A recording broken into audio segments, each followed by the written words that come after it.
Sadhguru Jagi Vasudev is a realized master, mystic, and yogi. He has shown the way for people to attain to their natural joy and to live life with experience from one's own inner nature. His presence is filled with grace and compassion.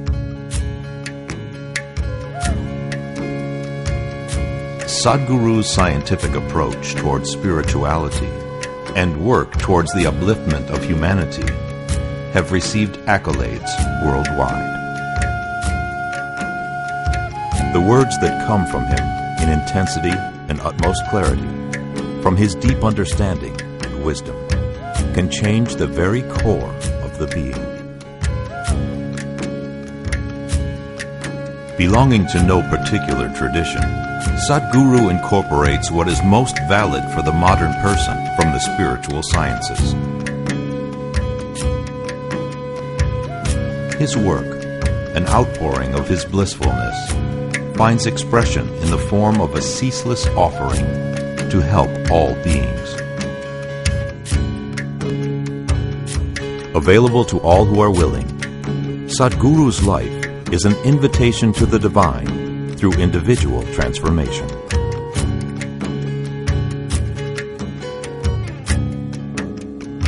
Welcome to the silent revolution of self-realization.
We have heard about this, that men should get out of this cycle of life and birth. Can you throw some light on that?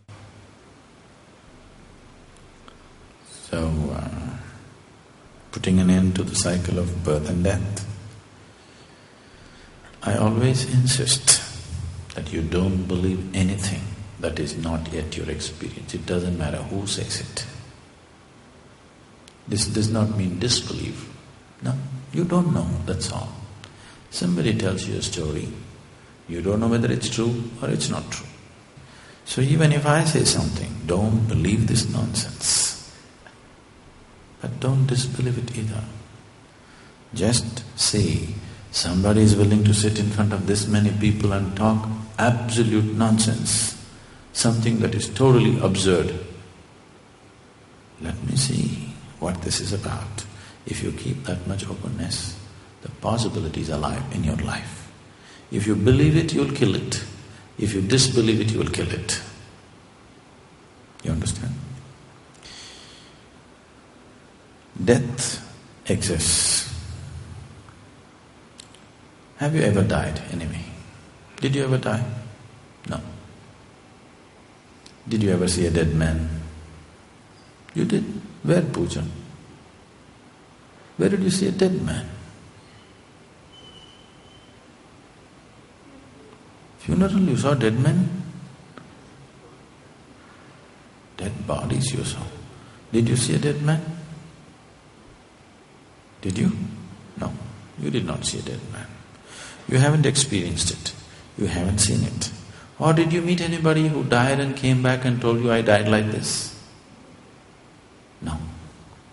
You haven't died, you haven't seen one, nor have you met one. So from where the hell did you get this idea that you will die? Death is a fiction that too many people talked and made you believe. There is no such thing as death. There is only life, life and life alone, moving from one dimension to another, another dimension to another. So, when the physical body becomes too feeble or breaks up for some reason, either you crashed your car, or you drank too much and broke your liver, or you fell out of love and broke your heart, or you just became too old and feeble. When the body becomes unsuitable to sustain life for some reason, something is broken or something has become too weak to sustain. When the body becomes unsuitable to sustain life, life has to move on. So it does. So when you say somebody is no more, you're only saying they're no more with us. You're not saying they're no more, really no more. They're just no more with you, the way you knew them. So, when one leaves the body, for whatever reason, the fundamental reason is the physical body has become unsuitable to sustain and nourish life. When this happens, what will happen to that being?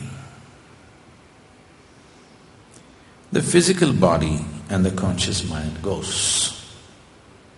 The discriminatory aspect of his mind is gone, but the content of his mind is not gone. Understand what I'm saying? The discriminatory choices are gone, but the content of his mind is not gone. So he still has the qualities, but he has no discrimination. So one thing that you need to understand is, when somebody dies, as you know, death today, it doesn't matter, he happens to be your father, your mother, your husband, your wife, your child, how dear a friend he was, it doesn't matter. The moment he leaves the body, he's got nothing to do with you. Because everything that he knew about you is physical, isn't it? When I say physical, not just of the body, of the mind and emotion. All that you know about that person and all that that person knows about you is either physical body or mind or emotion. All these things belong to the sphere of the physical. So when he leaves the physical, all the things are gone and there is nothing like me and my father, dead father. Once he's dead, he's not your father. He's over. So now, once the discriminatory mind is gone, he will only proceed according to his tendencies. This is the reason in India so much significance is given as to how a person dies, so that we can set up some kind of orientation to the tendencies with which he will flow. It doesn't matter how he lived, when the last moment comes, we'll say Ram Naam and this one and that one, whatever people know. But fundamentally the idea is to create some sense of awareness that he doesn't die in fear and greed and whatever else. Because that final moment of transition tends to become his quality in a big way. It becomes one of the major tendencies of his further progression. You can try this with your sleep tonight. That final moment when you're moving from wakefulness to sleep, that final moment when you're transiting from wakefulness to sleep, that last moment, if you can simply be aware, say if you can, but you will see, if you try to be aware, you will be awake. Only when you lose your awareness, you will fall asleep. If you can manage awareness, something tremendous will happen. If that is not possible, at least try to bring some quality to the last few moments of your falling asleep. Let's say you make it very loving within yourself, or you make it very happy within yourself. you will see that quality will continue through the sleep. Always. If you can bring that some quality to the last moment of transition from wakefulness to sleep, that quality will continue. That's exactly what will happen with death also. If the final moment a certain quality is brought in, then that quality will continue. It is because of this understanding. In India when people want to die, they don't want to die in Mumbai, they want to go to Varanasi and die. Still people go. There used to be a major… Varanasi is a death place. People used to go there, in lakhs of people used to go there just to wait and die. Because for centuries, this has been one place which was concentrated with any number of enlightened beings. Not anymore. But it used to be a center. So people thought if they go there and die, there was always help coming. They could die in a right kind of condition. So, this cycle, suppose the body broke because of some reason, the life energy is still vibrant. When the life energies are still vibrant, if the body breaks, either because you shot yourself, or you crashed yourself, or you drank yourself to death, or whatever, your life energies did not become feeble, they're still vibrant, but the body broke for some reason. Now, this being will have a long transition because the vibrancy of the energy is still there, it has to wear itself out. There is something called as prarabdha. You heard of what's prarabdha? Prarabdha means it's the allotted karma for one lifetime. Because the stock that you have, if all of it comes into one life, you can't live. You have a warehouse. This warehouse is referred to as sanchita. You can't handle the warehouse of karma. So a retail stock is been given to you to dispense in this life. But generally most people gather more new stock than getting rid of the old stock. In the process of getting rid of this much stock, they gather that much. So it goes on and on and on. Because of this, a certain vibrancy is there in life energy. Unless it becomes feeble, he cannot find another body. If you have to leave this body, your energy should become feeble. If you have to enter another body, your energies have to become feeble. This is what is referred to as samadhi, where you consciously lower the intensity of your life energy, you become so feeble that you can slip out of your body if you wish.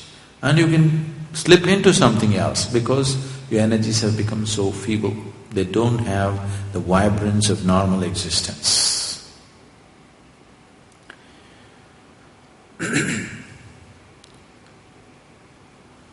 This could go on and on and on, simply because, not because you are under some punishment or reward. It is just nature, just finding its own cycle. So when certain awareness arises within you, not because you read something, somewhere you began to feel the meaninglessness of the cycle. It's all nice, we're enjoying it, but just going on and on and on doesn't make sense. When that awareness comes, that is when you start talking about mukti. Mukti means you want to become free from the process of life and death. Not because you are suffering. Suffering people cannot attain mukti. You are fine, you are joyful, but you have had enough of the kindergarten, you want to move on. However beautiful your school life was, don't you want to go to college? Yes, that's all. You have seen enough of it. Now you want to move on. So, this being, whatever you call as this, me right now, you can I always use negative terminology so that your imaginations don't fly away. So let's say your emptiness or your darkness. Because if I say light, then you'll not start shining all over the place. If I say God, then you'll start doing funny things. This empty darkness that you are, you can't imagine much about darkness, isn't it? And you wouldn't like to talk to anybody, I am darkness. But if I say you're light, immediately you would like to go and tell your neighbor, I am divine light. So we always use negative terminology so that your imagination doesn't fly off and make you very hallucinatory. So this empty space within you is like a bubble. Karma is the wall of the bubble. Without karmic substance, you have no existence. Karma is not your enemy. It's only because of karmic substance you are glued to the body. If all your karma is removed, you cannot be held in the body. So it is a bubble. Even though you slip out of the physical body, this bubble is on. And once it loses its vibrance, it will find another body naturally. So we want to prick the bubble right now. When you say, I want mukti, what you're saying is you want to prick the bubble in such a way that this emptiness which is enclosed within the bubble bursts and…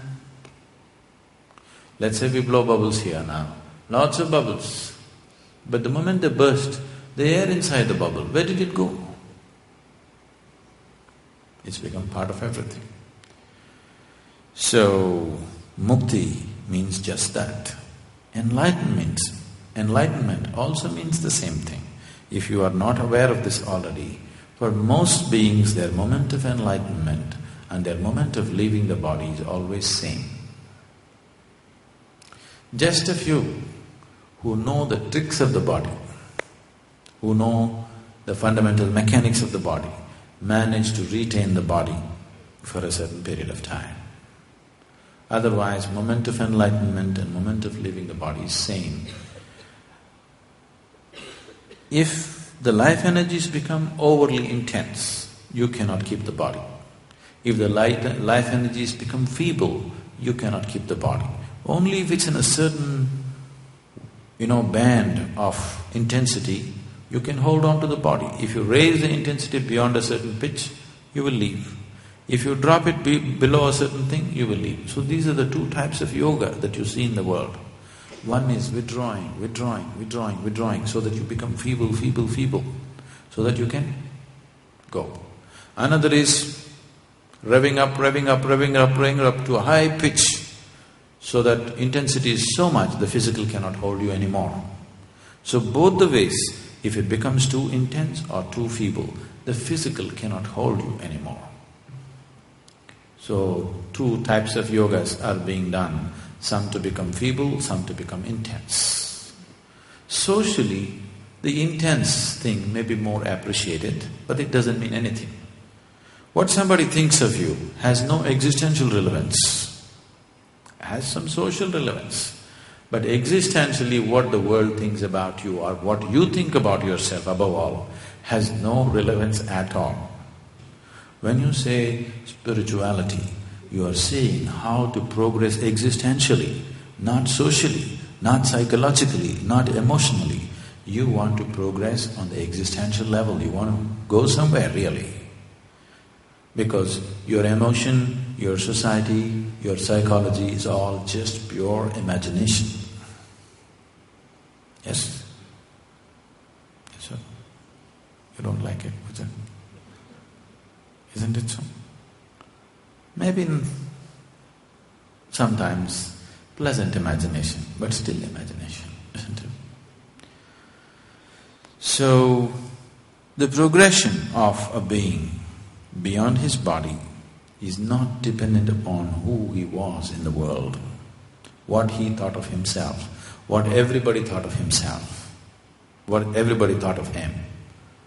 It simply depends on how conscious he is, what he has generated beyond the physical within himself. So if one wants to really become free from the whole process, there are many methods to go near to that. But ultimately, If one bursts the bubble, because you can do conscious action only when you're in the body. Once you leave the body, there is no conscious action because discriminatory aspect of the intellect is taken away from you. Why human birth is considered so valuable is mainly because of this. Only in this one birth, being a human being, you can use your discrimination and act consciously. It doesn't matter what kind of life you have lived till now. This moment, you can still act consciously, isn't it? Yes? You have lived a most horrible life. It doesn't matter. This moment you can still act consciously. That freedom and that discretion is always with you. So if this consciousness arises, or a certain intensity is picked up, or if an intensity is dropped beyond a certain point, you become unsuitable for living in the body. When that situation arises, there are possibilities for you to break the bubble completely. If you want to break the bubble and still retain the body, then you need engineering. You need to know all the tricks. Or you have to do some conscious karma to retain the body. Any number of things that people do. I don't wish to speak about myself because so many things are happening with me. For example, Ramakrishna Paramahamsa, a fantastic human being, a very crystallized consciousness. During his own lifetime, people saw him godlike. But Ramakrishna was mad about food. Do you know this? He was insane about food. Now he will be talking to his disciples and say, please wait. He will go to the kitchen and ask Sharada, what's cooking today? He was just madly taken by food. Sharada felt so ashamed of him. Why are you like this? I am not concerned about food.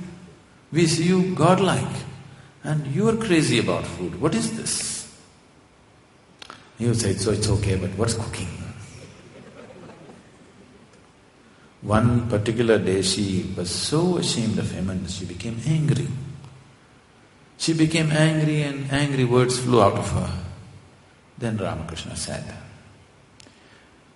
the day you bring the thali, one day, he always, that part of the country, it's pre-served plate. Here also you eat in the thali? Okay. Especially in Bengal, the thali is so big and it's all pre-served. And he always sat on a swing and ate his food.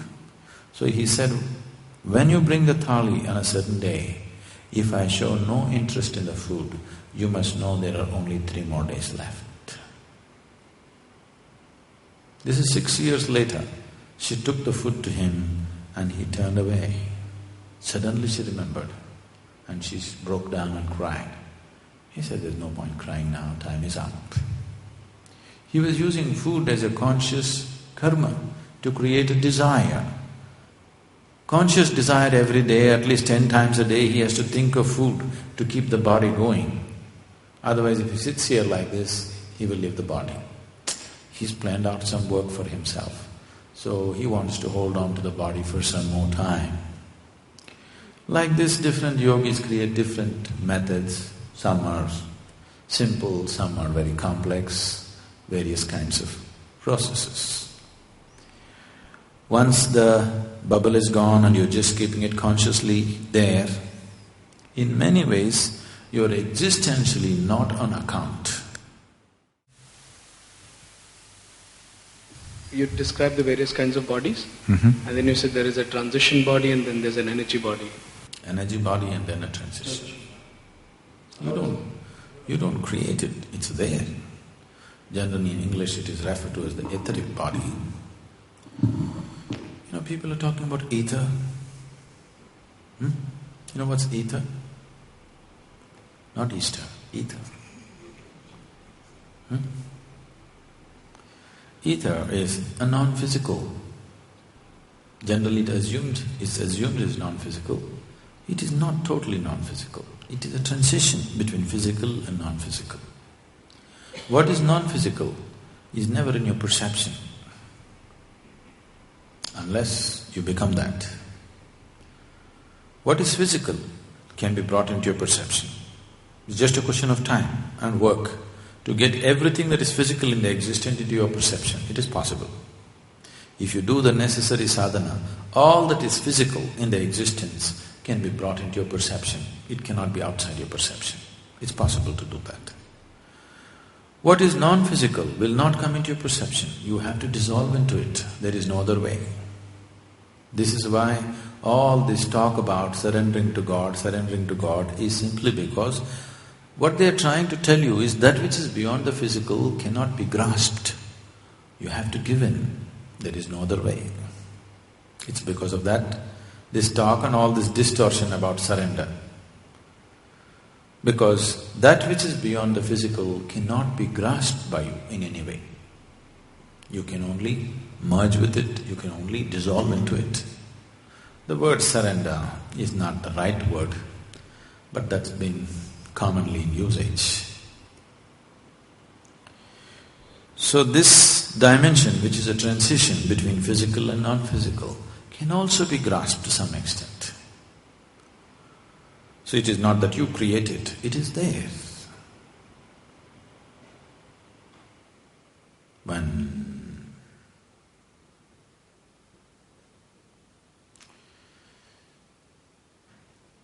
This is way back, many years ago. I was just painting my farm building, and I wanted to evolve easier ways of painting. I don't have the time because I'm doing it single-handedly, I'm painting the whole farm building. So I don't have the time to go like this. So what I do, I dip and just walk from one end to another, and I dip and walk from one end to another. So first smear I dipped and walked. Here it came out thick. As it went, it became thinner and disappeared. I just sat there and it just blew my mind totally. Because the whole existence was right there for me. This is all the existence is. Something is gross, it becomes subtler, and it becomes non-material. When it becomes non-material, you call it divine. Very gross, you call it rock or matter. In between there are many levels of subtleness or grossness. That's all existence is. So that point where the paint is very thin is what you're talking about.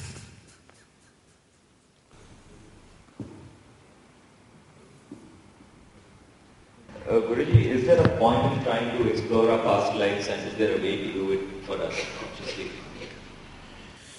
Is there a way to explore past lives? I know a lot of absolutely ridiculous things are going on in Bombay about exploring one's past lives. Meher, you did?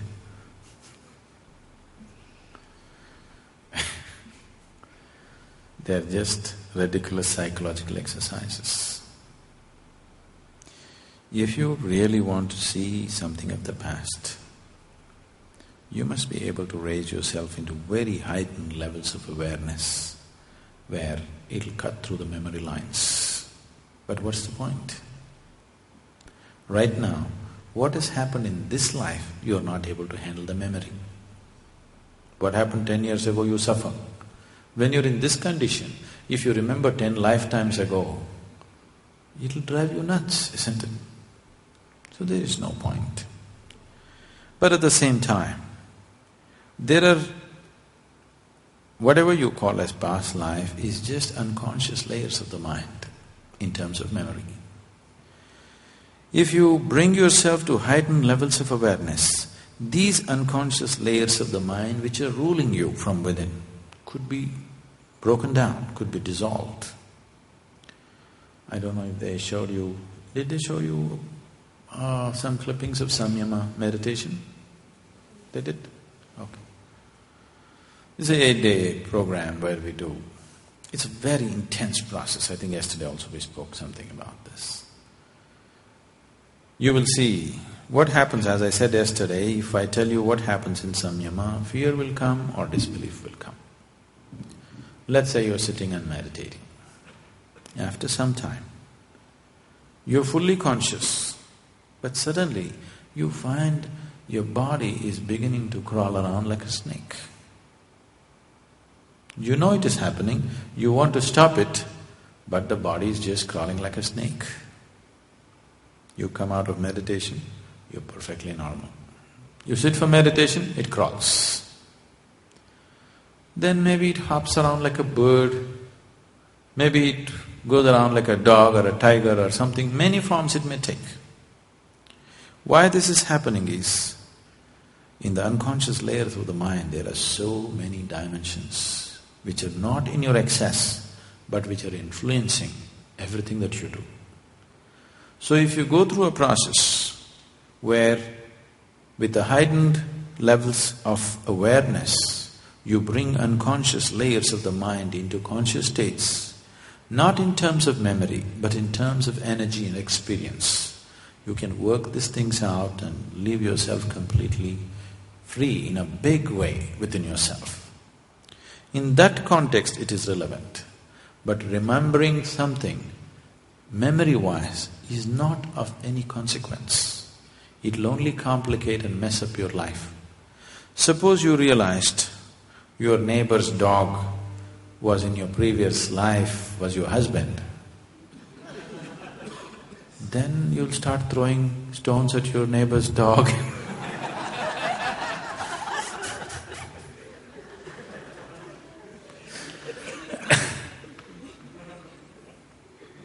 I don't know whether you'll go and kiss him or you'll throw stones at him. Both ways it's dangerous, isn't it? Because he doesn't remember.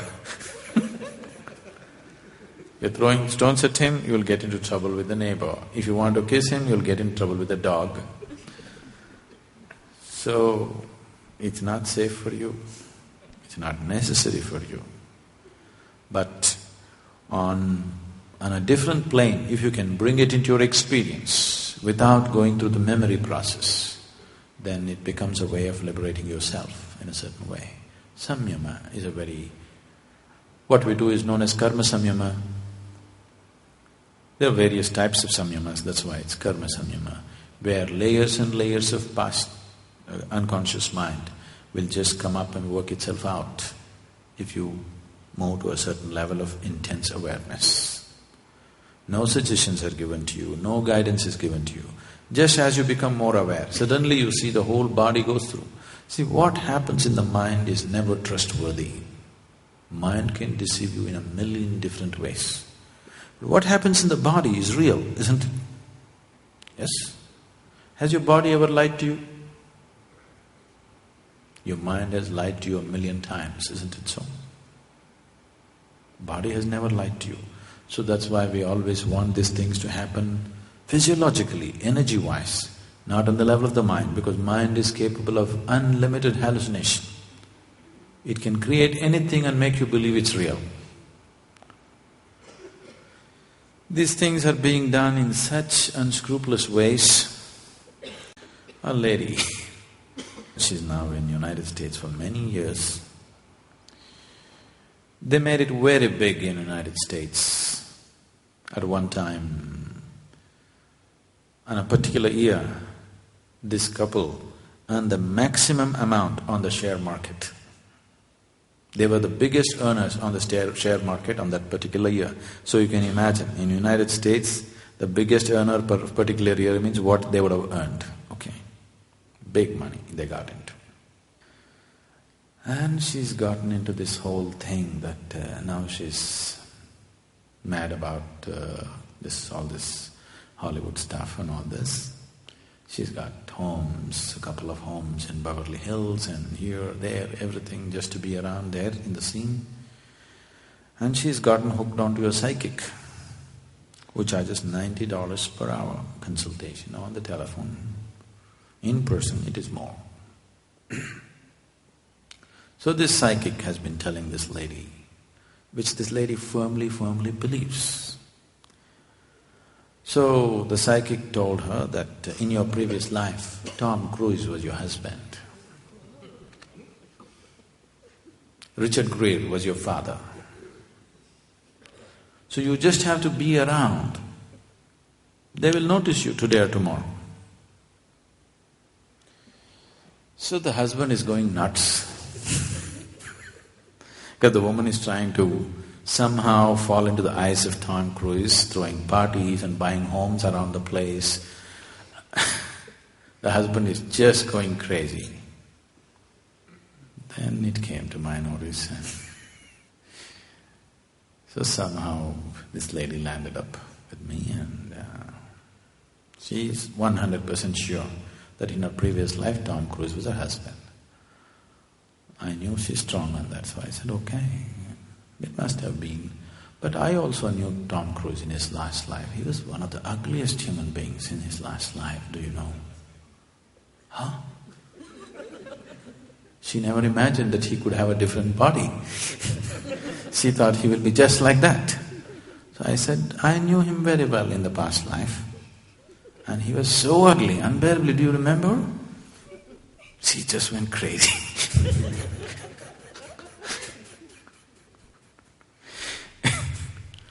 So this is what past life stuff is doing to people, driving them crazy and, all kinds of fanciful things. That's not the purpose. Guruji, can you touch about on the topic of ojas that you had bought? See, the physical body. One of the three main processes which must happen to keep the physical body going is respiration, ingestion and excretion. Yes? As long as these three things are happening, you have no thought, you have no emotion, you have no this, you have no that, but you can still go on, isn't it? No meditation, you can still go on. But respiration, ingestion, excretion must happen. These are three vital activities which needs to happen to keep the physical body going. So all these three things are mainly assisting in converting one form of physical matter into another. See, for example, agriculture. Agriculture means what? You make mud into food. Digestion, you make food into flesh and shit. Yes. So these are all different processes where you're converting one form of physical existence into another. You eat a carrot, you make it into a human being. Tremendous job, isn't it? Eating is not a simple thing. Yes or no? You eat a simple vegetable and you transform it into a human being. If it goes by the evolutionary scale, it must take 10 million years. In one afternoon, you're doing it. It's not a small phenomena. Without understanding the significance and the miracle of what you're doing, you're going on. But if you understand and if you really experience the miracle that you are converting simple things like water and food into a human possibility, it's a tremendous job that you're doing, isn't it? So, always converting one form of physical into another is a natural process which is happening in you. Now, this is nature. If you go by the laws of nature, if you go by the laws of physical nature, let me identify it that way, then naturally self-preservation is the main instinct and the main process. So all these three things of respiration, ingestion, excretion also connected with self-preservation. If self-preservation is happening well, then the next immediate thing that the physical existence demands is procreation. But that is also self-preservation. Preservation of the race, isn't it? So even procreation can be merged as self-preservation, secondary level of self-preservation. But all of it, the physical knows only self-preservation, nothing else but self-preservation, and it's good. If the physical did not have any sense of self-preservation, then you wouldn't exist. Now, you want to cater to a higher dimension within you. There's another part of nature in you which wants to expand, which wants to become something else, which is not willing to settle for the limited, it wants to become boundless. The boundary is always of the physical. Physical means always between two boundaries, isn't it? Big or small, it doesn't matter. Always between two boundaries. Non-physical means no boundaries. So moving from the physical to non-physical also means moving from the bound to the boundless. So to move from bound to boundless, you don't have a vehicle. Right now all that you have is physical. So you're trying to create a vehicle for yourself which is non-physical but can still retain a certain form. So ojas is that dimension where you generate a non-physical energy, but still it has its own individual form. So that is used as a vehicle. If you create sufficient ojas around you, your passage in this existence is well lubricated. You will see life happens effortlessly for you. Wherever you go, you move smoothly. So much turmoil may be happening around you. Everybody is going through everything. But somehow your passage is always clear, you keep going. Once you're like this, you can take violent risks in your life. Recklessly you can live. At least other people think you're reckless, but you know where you're going, so there is no hassle about it.